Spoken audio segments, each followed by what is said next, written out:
안녕하세요. 좋은 날입니다. 오늘은 저의 부동산 투자 비전 가이드를 가져와 봤어요. 뭐 거창한 건 아니고, 이제 막 미국 이민을 온 30대로서 앞으로 어떻게 살아갈지, 또 은퇴는 어떻게 준비할지 등등 정말 많이 고민을 하다가, 그래, 이런 방향으로 하면 되지 않을까 하는 생각이 들어서 정리를 좀 해봤습니다. 아직 시작한 것은 아니지만 앞으로 꼭 이렇게 해 나가야겠다 하는 결심으로 가져와 봤어요. 저는 이제 미국에 온 지 2년 반 정도 되었어요.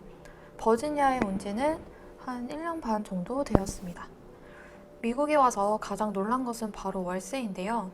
한국에서 살 때는 지방에서 살았기에 신축 아파트 20평대 반전세 5천에 30 내고 살았었거든요.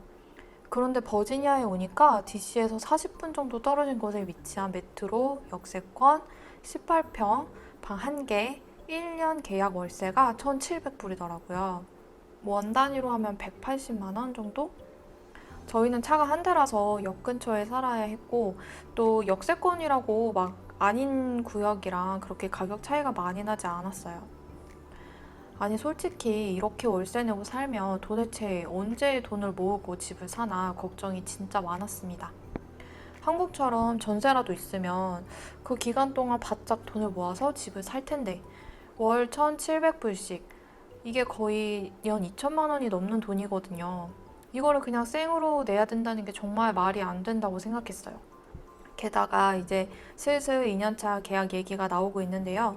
월세는 매년 계약할 때마다 100불 정도, 그거보다 조금 더 늘어서 이번에 계약할 때는 1,900불 좀 넘는 금액으로 계약을 하게 됐어요.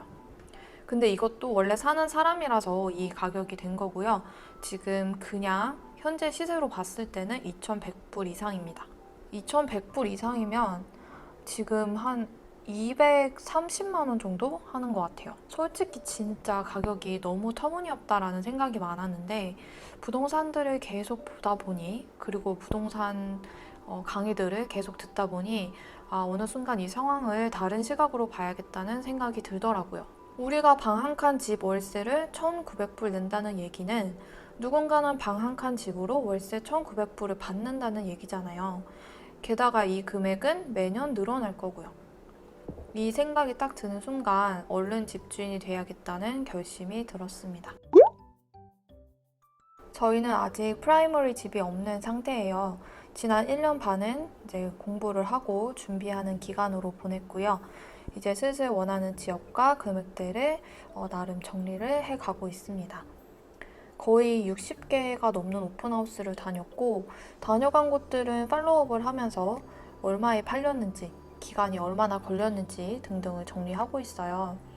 그런 내용을 바탕으로 얼마 전에는 콘도를 사면 안 되는 이유 같은 영상도 올렸고 정말 많은 분들이 관심을 보여주셨죠. 우선은 프라이머리 집을 마련하고 그 다음에 얼른 종잣돈을 모아서 렌탈 프로퍼티를 만들어야겠다 생각하고 있습니다.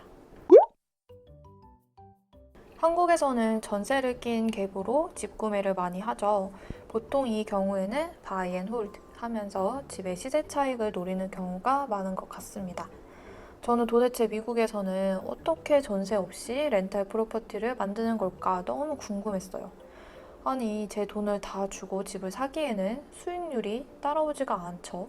종잣돈도 너무 많이 들어가고. 그렇다고 다운만 하고 사기에는 월세가 그만큼 커버가 되나 싶더라고요. 그런데 다 방법이 있었습니다. 미국의 월세는 아까 언급했다시피 많이 비싸요. 물론 모든 미국의 월세가 이렇게 다 비싼 건 아니고요. 저희가 사는 버지니아의 월세 같은 경우는 이 정도로 비쌉니다.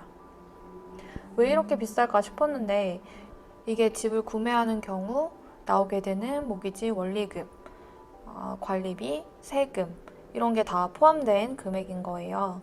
그러니까 일단 투자자들은 다운페이로 집을 구매해서 원리금 및 각종 부대 비용을 렌탈비로 커버를 하는 거죠. 뭐 기본 개념은 이런 거예요. 예를 들어서 그냥 예입니다. 방 3개, 화장실 2개, 5억짜리 집을 20% 다운페이를 하고 80% 융자로 구매합니다. 1억은 종잣돈이고 4억은 빌리는 거죠. 그러면 월 300만 원 정도로 원리금과 각종 부대 비용이 나올 거예요. 그러면 이 금액을 월세로 돌려서 렌트를 줍니다. 물론 주변 시세가 내가 원하는 만큼 안 나오는 곳이 있어요. 아니, 많아요. 대부분이에요. 300은 받아야 되는데 주변은 뭐 한 250 정도 되는 경우가 많죠. 근데 사실 그렇게 되면 그 집은 하면 안 되는 겁니다. 그래서 이걸 하기 전에 주변 렌트 시세를 많이 알아보고 해야 돼요. 저 같은 경우 저희 집 근처를 생각해 봤어요. 저희는 메트로 역세권에 각종 상권이 근접해 있어요. 젊은이들이 살기에 정말 딱 좋은 곳이에요. 여기 근처에 콘도가 있는데 저희가 살고 있는 집과 같은 조건의 집, 그러니까 한 18평, 19평대 집이 방 1개, 화장실 1개 이렇게 해서 30만 불 초반으로 나왔더라고요. 이 경우 30만 불이니까 한 30% 정도 다운을 하고 70% 융자를 하게 되면 각종 관리비까지 해서 지금 저희가 렌트 내는 금액과 비슷한 선에서 각종 비용 처리가 다 되더라고요. 저번에 콘도 사면 안 되는 이유에서 언급했듯이 콘도는 사실 시세 차익을 노리기가 힘들고 매도 시 진짜 시간이 오래 걸리기 때문에 구매에 신중해야 한다고 했어요. 근데 저희 동네 같은 조건이라면 렌트용으로는 매매해도 괜찮을 수 있겠다라는 생각이 들었습니다. 일단 매니지먼트가 따로 있으니까 집 관리가 쉽고요. 여기나 상권이 좋은 로케이션이니까 렌터를 찾기도 쉬울 것 같아요. 하지만 시세 차익을 생각한다면 역시 일반 주택을 저렴하게 구매하는 게 제일 좋은 옵션이 될 것 같아요. 그러면은 이제 수익은 어떻게 나냐? 다만 이제 이렇게 집을 구매를 하면 당분간 현금 흐름은 잊고 살아야 합니다. 아니, 당분간이 아니고 한 20년 이상은 말이죠. 렌트비로 나오는 금액은 다 집 유지비로 들어갈 테니까요. 다만 그렇게 20년, 30년이 지나서 원리금 상환이 다 되면 그 이후로는 이제 월 2,000불 이상의 현금 흐름이 생기게 되는 겁니다. 집에 따라서 콘도는 시세 차익이 좀 힘들지만 주택 같은 경우에는 현금 흐름 플러스 시세 차익까지도 노릴 수 있게 되겠죠. 아주 롱텀으로 기다려야 돈을 벌 수 있는 구조이기 때문에 지금 저희 같은 30대 중반 청년들이 하기에 적당한 은퇴 계획이 아닌가 싶은 생각이 들었어요. 그리고 지금은 렌트비가 2,000불이지만 지금 저희 아파트가 하고 있듯이 매년 조금씩 렌트비 또한 인플레이션에 따라서 상승하겠죠. 그러면 어차피 비용은 고정되어 있는데 수익은 늘어나게 되는 거예요. 그러면 어느 순간에는 비용보다 수익이 늘어나는 순간이 올 텐데 그때는 그 차익을 다시 집 원래금 상환하는 금액으로 사용하면서 상환을 좀 더 빨리 땡길 수도 있게 되겠죠. 그러면 이런 집을 2개만이라도 은퇴 전까지 만들어 둘 수 있다면 어떨까요?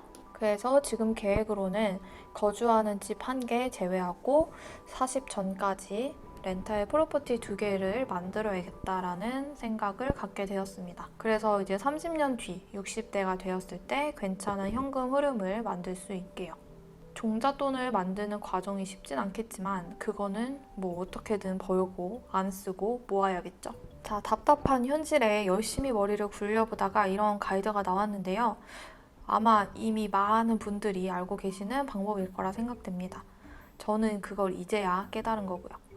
아직은 내 집 마련조차 못했지만 앞으로 꼭 이거를 이룰 생각으로 정리를 해보았는데요. 이거를 보시는 분들도 앞으로 어떻게 투자할지 영감을 얻는데 도움이 되시면 좋겠습니다. 그러면 봐주셔서 감사하고요. 다음에 또 뵙겠습니다. 안녕.